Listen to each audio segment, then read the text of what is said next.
We're now going to move on to the Person County Board of Education race. Just as a reminder, each of you will have 2 minutes to speak, and we will ask you to stay seated down front, and then we will also give 3 questions that you will have 2 minutes to answer each. Paulina Lopez. Thank you, Jaycees, for hosting this forum and giving us all the opportunity to speak to you and to the community. I'm going to tell you all a little bit about myself, followed by some of the needs in our school system and how I will approach them. I'm a Person County native. I was born at Durham Regional Hospital, and I've lived in Timberlake my entire life. I went through our school system from kindergarten all the way through my high school graduation, and I've always been passionate about education, and that has shown through my work. Since elementary school, with the President's Award for Academic Achievement, continuing through high school when Person County Partners in Education named me an NC Scholar, and presently I was one of 16 who were chosen for a full tuition scholarship at NC Central School of Law, which is my current day job. I have an associate's degree in criminal justice from PCC, a bachelor's degree in forensic psychology from Southern New Hampshire University, and a master's degree in political science from UNC Chapel Hill. I have also tutored on all levels from elementary school through college. And I have also served in leadership roles in a variety of organizations in school, college, and in our community, such as the Girl Scouts. Through these organizations, I've had over 10 years of experience in budgeting, project planning, and community organization. I have served on the United Way Community Investment Team, which is a budgeting committee which allocates each year's funds. All of the organizations which were requesting funding were deserving causes, and I have experience in making these hard budgeting choices as part of a team, which is exactly one of the larger functions of the Board of Education. Now that I've given you some of the highlights of my accomplishments, experience, and commitment to education, I'm going to tell you a little bit about the needs of our school system. I noticed a few shortcomings as I was coming through the school system, and through talking to many of our teachers this year, I have found that our schools still have some of the same needs. We need textbooks which are up to date. We need teachers' assistants so that our teachers can make the best use of instructional time. And we need more copy resources so that our teachers are not restricted by copy rations. Not having textbooks and not having resources to copy the materials that are used is unacceptable. Now, although the state and our county commissioners are the ones who set our education budget, the Board of Education does control how we allocate these funds.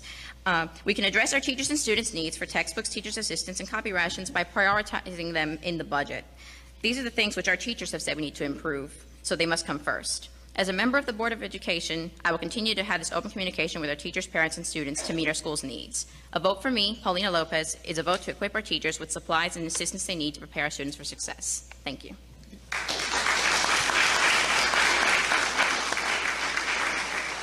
Thank you, Ms. Lopez. We'll now move into the question and answer portion for our candidates for the Board of Education. You will go in the same order that you spoke in previously, so we'll try to move through this quickly. The first question that will be answered: what impact has the Earl Bradsher preschool had on closing the achievement gap within the Person County school system? And Ms. Lopez.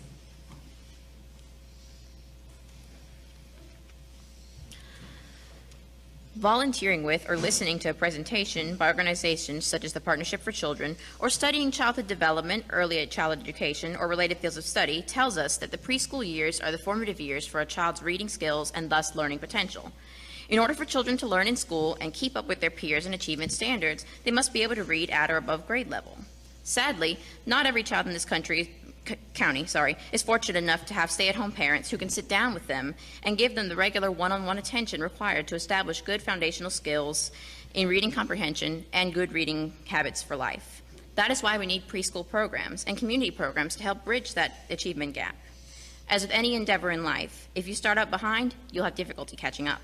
Helping to make sure that our students don't start out behind is critical to their future success. The early intervention program in the school system, in cooperation with Earl Bradsher Preschool, has also been a major step in closing this achievement gap for children with special needs.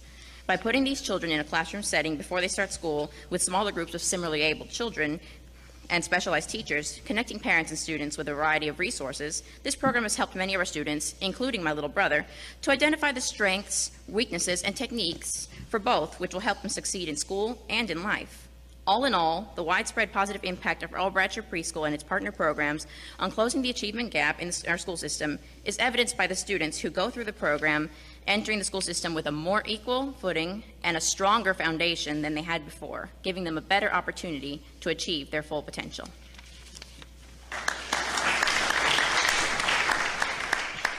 Thank you. Did everybody get a chance to answer that question? Okay. With time being a little bit of an issue, we're going to try to combine the final two questions. So just keep it as quick as you can. We don't want to keep you guys all night. So the questions that will be answered are, in light of the recent school shooting at Townville Elementary, do you feel that all schools in Person County, not only the middle and high schools, should staff a school resource officer? And then you will answer, what would be done to help teachers and administrators address students with mental health disorders in Person County? Ms. Lopez.